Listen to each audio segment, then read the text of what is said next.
Today, I want to talk to you guys about this, the DJI Action 2 camera. Now, I ordered this on launch day within a few minutes of it going live, and it arrived the following day. Since then, I've been able to spend some time with this, testing it in here on the bench in the workshop, testing it out and about, and just getting a feel for this new camera from DJI. Now, just to be clear, this isn't a review. I am not going to be talking about the plus points, the features, the capabilities, and what is good about this product. Today, I'm going to tell you why I will be returning this camera to DJI and why it is not fit for the purpose that I need an action camera for. Now, I'm not going to say you should or should not buy this product. All I'm going to do is tell you the fundamental issues I have with this. That includes the behavior in overheating, and I'm going to walk you through the recording times that I've been getting with it. We're going to talk about the file transfer system and how long it takes to transfer data from the internal storage to your SD card or PC. We're going to talk a little bit about charging because my one doesn't seem to charge properly. And finally, I want to talk a little bit about the form factor and my thoughts on that for my uses. Today is going to be centering around general use, but I am also going to talk about this camera in FPV as well and how it really isn't going to suit most people's needs in my opinion as well. And we'll do that at the end of the video. The first thing though we're going to do is take a look at the overheating performance, talk you through some of the recording times that I was getting, explain the setup and allow you guys to see the data that I'm getting, so hopefully that will help you make your own informed decision. So as I said, the first thing we're going to talk about is this camera's overheating performance. Now, when I first got this, it was not activated, as all of DJI products are not. They allow you to use it for a few times before actually activating, and I did do that for the first hour or so. I had a play with it, I charged it up, and I was able to do some recording and turn on the high heat mode that DJI include. If you don't know what that is, the high heat option allows you to actually say to the camera to continue even if it's overheating. We've seen this in other cameras such as Canon R5 and others, that they allow you to increase the overheating temperature just in case you want to push the limits a little bit more. Then I activated the camera itself. I also purchased Care Refresh with it at the same time because my intention was to keep this camera, and activated that too. I then found after activation, the option for entering high heat mode was greyed out. I returned to the DJI manual and had a look, and it turns out that there is a limit on what areas get the option for having the DJI high heat mode. Whereas originally it was there and I could turn it on, after activation and updating the firmware, whilst the option is there, I can no longer turn that option on, and I am restricted to being only able to use this in normal heat mode. As a result, all of the tests I've been doing are only in normal heat mode because I don't have the option of doing it any other way. I am frankly astonished that DJI have introduced a form of geofencing on a product such as an action camera, and whilst I fully appreciate there are rules and regulations around what touch temperatures devices have, the fact that this option is there for some regions and not others just makes it a lesser product for some than it is others. So what we're going to do next is hop over to the screen and I'm going to walk you through my tests. Now, the recording tests I did on this initially was in this workshop at a room temperature of about 18°C. The test was the camera recording a screen watching some FPV footage. The idea of that was to allow the camera to have something to record and process, but it also allowed me to do some tests in some confirmed conditions. Whilst I do know other people have done tests out and about and stuff, I will talk about that as well because I have taken the camera out and about too. And after I've talked you through the results, I will talk a little bit about why I did the tests inside compared to outside as well. So let's jump over and take a look at the data first of all. So as you can see on screen, the test setup was the camera was pointed at the screen and it was recording. I did tests in various options in the sense of we did it as the camera module only, or the camera and screen module. Now, I have not done every test with every combination. I have done the tests in what I would end up using the product in the most. So if we take a look at the numbers, we've done the initial tests in 4K 60 frames a second.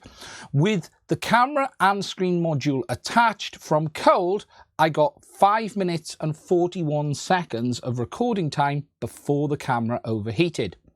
The second test we then did was to allow the camera to cool for 5 minutes and then see how long I could get it to record for again. Because remember, if you're out and about and your camera's recording and it overheats, you're going to let it cool and then try it again.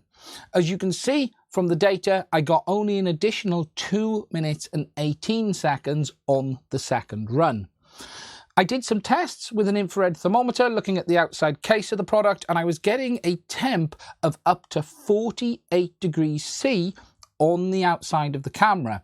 Now, I found it gets hottest on this side of the unit over here, and that is where the highest temperatures can be found, as well as this area here. Now, these temperatures are extremely high, and it does make the product uncomfortable in your hand if you were holding it at the time as well. Jumping over to the next test, again, was still 4K 120 frames a second, but this time we tested the camera module only. From cold, we got just 3 minutes and 47 seconds. And then after a 5-minute rest time, we got 2 minutes and 7 seconds, with again, the outside case temperature reaching 48 degrees. The third test that I did, which was 4K 120 frames a second, was with a cooling fan on the side of the camera. Now, what I did is took my standard PC cooling fan that I use for updating flight controllers, placed it within a few inches, blowing cold air over the camera module itself. In that test, I was able to record for a total of 6 minutes and 13 seconds on the standalone module. Now, I didn't do that test with the the screen module attached on the bottom, because I didn't feel it necessary. But what is interesting from these tests is you can see that the outside case temperature was much reduced to 41 degrees C. However, even with a fan on it, this unit continued to overheat in 4K 120 frames a second. The next set of tests we did was in 4K 60. Now, this is the most common frame rate I would use a camera like this in. It would be the one that I used all the time, and it's the one I was most interested in seeing what the results were. So if we look at the data, you can see in 4K 60 from cold with the screen battery module attached, we were able to get 12 minutes of recording, and then after leaving it 5 minutes rest time after overheating, I could get an additional 5 minutes and 6 seconds. External case temperature was again high, and you can see this time we got up to 49 degrees C. Looking for the camera module only on this, we did tests again at 4K 60, and from cold we got just 3 minutes and 47 seconds. After 5 minutes rest time, we got 2 minutes and 7 seconds with an outside case temperature of 48 C. Now, what is interesting in the 4K tests is the dramatic difference in recording from having the module only to the module with the battery unit. Now, this, I think, can be explained by the fact that when you're running the module only, you're going to be taking power from the internal LiPo battery. That is going to create heat and increase the amount of temperature inside the unit. Whereas when you are using it as a module like this, it is drawing power from the battery module, and not only has it got that external power, but it's also helping to dissipate some of the heat through the larger unit as well. Now, the last tests I did internally was the 1080p 60 test, because again, this is a common frame rate I would use. Now, I have only done these tests as module only, and the reason for that is it's the most likely setup that I'm going to get, and it's the least amount of filming time I'm going to get, and I do then know that I'll get more if I attach the module. Looking at the data in 1080p 60 from cold, we were getting 8 minutes and 10 seconds, and then after 5 minutes rest time of the unit, it would have 5 minutes and 13 seconds of recording time, again with a much lower case temperature this time though of 41 degrees C. Now, this wasn't under a fan or anything like that, it was simply again at the ambient room temperature.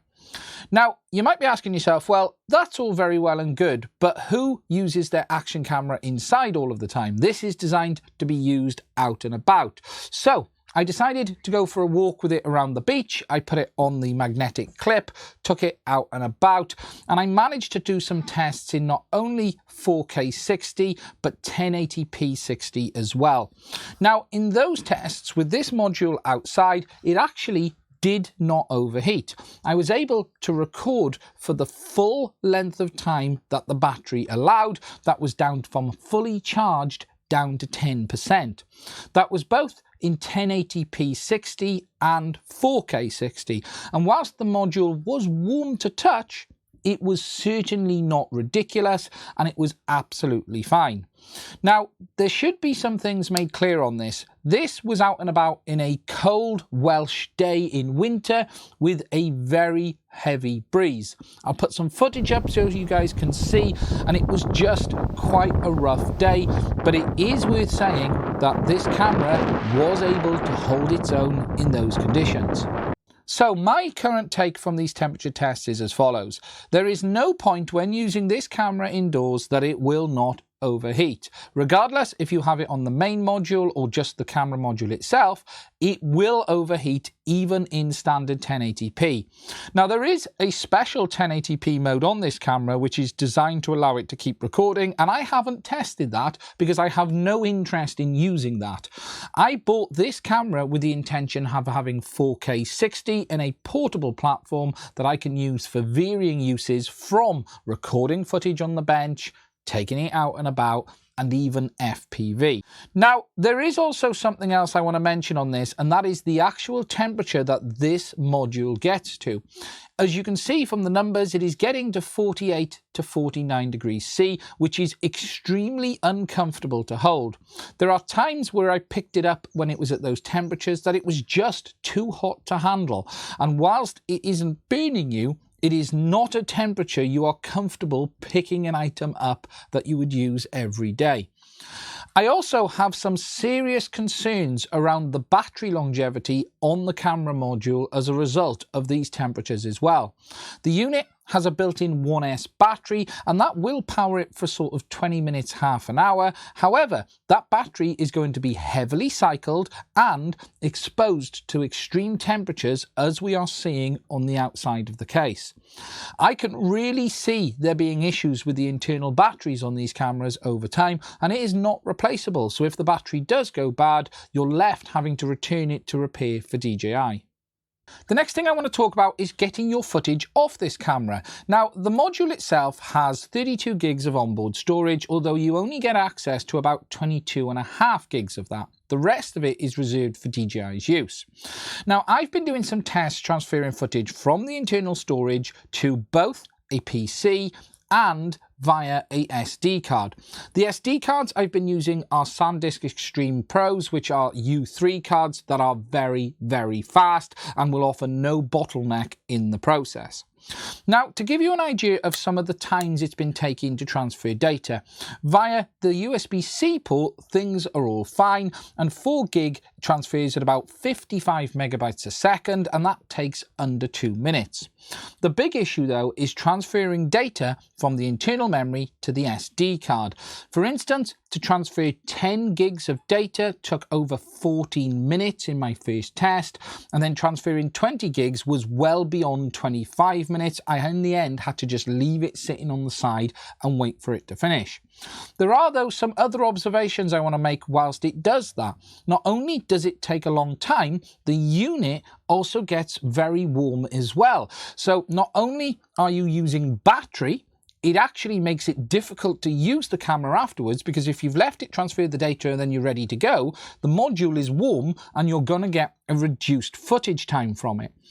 There is also some other quirks that I found with it as well, and that is you have to be careful when transferring footage to not move this around too much, because I was getting random failures. I don't know if that's specific to my unit, but it was clear that if you were using this and had it in your pocket, it wouldn't transfer. There was the option to touch the screen or actually accidentally cancel it if the connection came loose. My suggestion is when you're transferring footage, you need to simply put the unit down and leave it do its thing. But it isn't fast, and if you're having to try and do a fast turnaround, you're not only going to be waiting for this to transfer the footage, but you're also going to be then warming it up in the process and limiting how long you get when you do need to go and use the camera. Now, the next thing I want to talk about is the charging, because I'm getting some strange behavior around that on this. Now, the system has a small 1S LiPo in the camera unit, and then you've got a larger LiPo in the screen stroke battery unit. You then put them together, and then that unit will charge that unit, and you can then charge this one via the USB-C on the side. Now, I found this charges this absolutely fine, no problems at all. My problem seemed to arise is charging the base unit. So for instance, there's been more than one occasion where I have plugged this into USB-C, left it on the side for an hour or two, come back and found the whole unit extremely warm, turned off, and it hasn't fully charged. This unit has been charged, but this unit is still sitting at like 70 or 80% charge. And I do not know why that is happening. It has happened on more than one occasion. I have made sure I've put them together, I've turned them off, and I've plugged the cable in, yet it isn't charging the unit properly. I've then had to unplug it and plug it in, and then it sort of kicks itself in and it seems to do it then. I have no idea why this seems to be happening. All I am doing is plugging the unit into charge as you would usually expect to do with any type of camera. And I've tried it on multiple different USB chargers, including a 20 amp USB battery bank.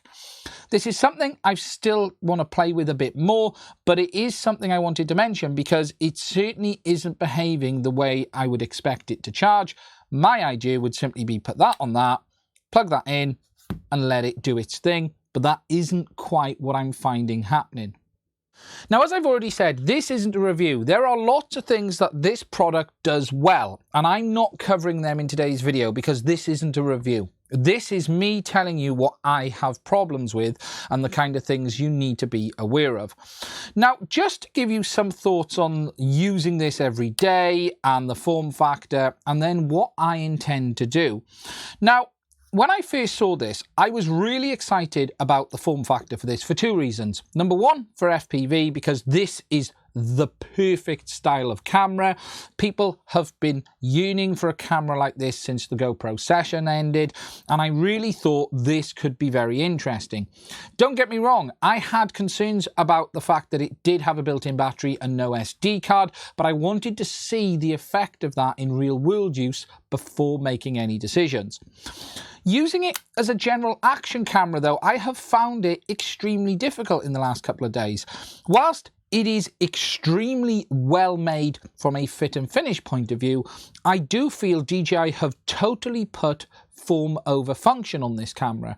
The fact that they have not put the SD card option and you can't replace the battery means you are stuffed when you need to either get the footage off this, you're left having to wait to transfer it, and you're having to wait for it then to charge.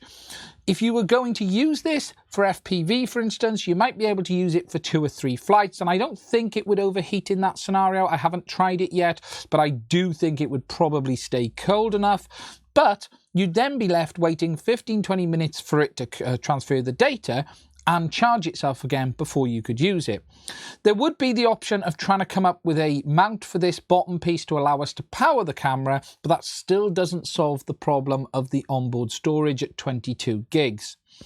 From an action camera point of view, I actually think it's quite a bad design because yes, it's made of solid aluminium and that's quite nice, but it doesn't sit well anywhere you put it unless it's an absolutely flat surface. It has no grips externally, no rubber, nothing to hold it in place.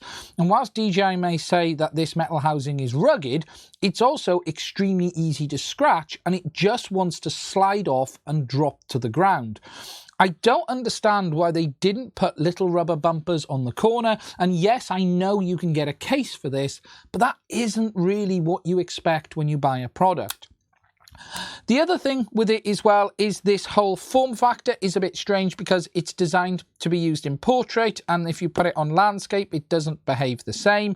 It obviously then changes the aspect of the footage, and Yes, there are many scenarios where you could use it like that or like that, but you naturally want to put it down like that at times as well, and it just doesn't make it easy to do. In the end, I feel this product has been designed in a room and not really designed for outdoors use. It looks fantastic and the industrial design looks great. However, in my opinion, it's taken the Apple side of things way too far, and it reminds me of many of the 2015 and 16 MacBooks where they removed all of the ports, put a crap keyboard on it and said, hey, this is a pro laptop. This is the same. It is a high-end camera that limits you in too many different ways. As I said, from an FPV point of view, I do think there's some potential in this if we can externally power it, but you're still not going to get away from the fact that it is going to A, fill up with footage fairly quickly, and B, potentially overheat even when you've got it sitting on the ground. For me, this has been one of the more disappointing products that I've bought from DJI, period. I will be completely honest with you, I am returning it for a refund because, for me, it is not fit for purpose. It doesn't do what I need an action camera to do. If you're someone who is taking this out surfing into the wind and rain and underwater, you probably won't have a problem with overheating. If you're someone who wants to just hang it from your neck on this strap and record it outdoors, it'll probably be okay. If you're someone though like me that needs the camera like this to do multiple different things, record inside, take it out and about, strap it on drones and cars and stuff, the limitations of this product will bite you in the end, and they will drive you around the bend as well. And I just think there are too many compromises on this to make it worth keeping for the cost. Now, as I said at the start, this is not a review. It is just my issues with this product. It is geofenced for UK users, which I think is frankly madness. I have major concerns over the battery longevity because of the heat. It will overheat in an indoor setting, and it is well designed, but that design really does make it difficult to use in everyday use. And it's a weird thing to charge, and it takes too long to get the footage off it as well as charge it for in use. Now, that's it from me. At this stage, I'm probably not going to make any more videos on this one. Frankly, it is too hot to handle and it needs to go back. If you found this video interesting, please consider hitting the subscribe button and don't forget to hit the little bell next to it as well. If you'd like to support the channel, there are links to Patreon as well as Buy Me a Coffee to allow us to keep making independent information and reviews like this. If you'd like any more info from me on anything, please do let me know and I will try to answer it. And you can come over and say hi on my Discord server as well if you're interested. Please stay safe and I will speak to you soon.